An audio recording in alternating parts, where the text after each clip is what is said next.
Well, San Francisco law enforcement has quite a plate in front of them, from the lockdown at 2 county jails to today's commemoration of the harrowing 1906 earthquake. And joining us in studio this morning to talk about all of this and more is San Francisco Sheriff Paul Miyamoto. Welcome. It's so great to have you in studio. Good morning. Always happy to be here. So we know it's been a busy morning for you, and we did see a little glimpse of you in our coverage of the ceremonies this morning. But let's talk about the lockdowns behind bars. And this is something that we're starting to see in the Bay Area in general. Is there a larger problem here that we're not seeing?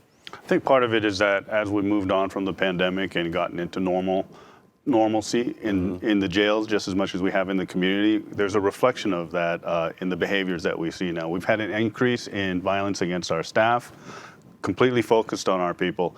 And the lockdowns are a way in that system in which we kind of calm things down, bring things back together, have the opportunity to investigate to make sure they're not tied to larger issues in terms of our housing units, and move on from there to keep people safe. Are low staffing levels an issue when it comes to this? Low staffing levels are definitely a challenge for us, but most of these attacks, and usually when deputies are assaulted, it's a one-on-one thing. They're targeting deputies, they're targeting individuals one-on-one. Some of these assaults have occurred with other deputies present as well, and other staff. Our response times in the jails in terms of getting more help to people when these things happen are still there. It's not as many people, but there is always help on the way.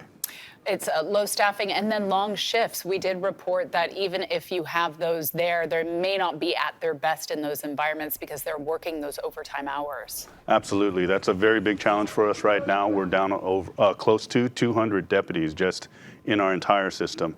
We're down to about 75% staffing in each division. So it's very challenging for us to get people up to a level in which they feel comfortable, because we are all human and we get tired working those long hours.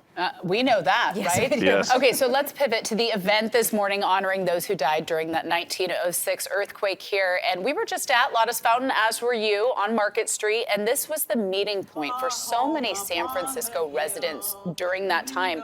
How significant is this for first responders at that time? I think it's very important to recognize that during the 1906 earthquake, it wasn't just the first responders who were dealing with it, but the entire community. And so we need everyone's help when things like that happen, remembering what happened so that we are prepared in the future for what will eventually be another earthquake here in San Francisco is something that's very important to do. This is a great commemoration because it brings back the history. It brings back the resilience that we experienced back then, the resilience that we're experiencing right now. It can be compared to that, and having everyone come together at a time before I even show up here sometimes can be challenging, but it shows how cohesive we are because of that turnout, because of that remembrance. Yeah, and it is a good reminder for all of us to be prepared for that next earthquake. This weekend also marked the start of the Cherry Blossom Festival in San Francisco's Japantown. Thousands came out to celebrate Japanese culture, and you guys were there. What was the experience like? I've experienced that even before I was the sheriff, being a member of the community. So I'm a fourth generation Japanese American, and it's always a joy to bring the community together again to celebrate something like the Cherry Blossom Festival, which is very festive, very colorful, and it's a great opportunity for us to reach out to the community to go back to what we were talking about. We need more people, and we're always there asking people to come join our family as well. And building relationships, right? Okay, I always ask you this at the end of every segment. What did you have for breakfast this morning? I had 1 cup of coffee over at the Lotta's Fountain, and I'm looking forward to having breakfast at some point. Your answer is always the same. We've got to see you fed before you I thought you were going to ask him about the food at the Cherry Blossom Festival. Oh, actually, we're looking forward to that too. Yes, oh my gosh, that's a lot of good food. Amazing. Good food, good times, and great community spirit. Somebody feed the sheriff before he gets to our studios. Sheriff Miyamoto, we appreciate you as always. Thank you. We really do. Thank you. Thank you.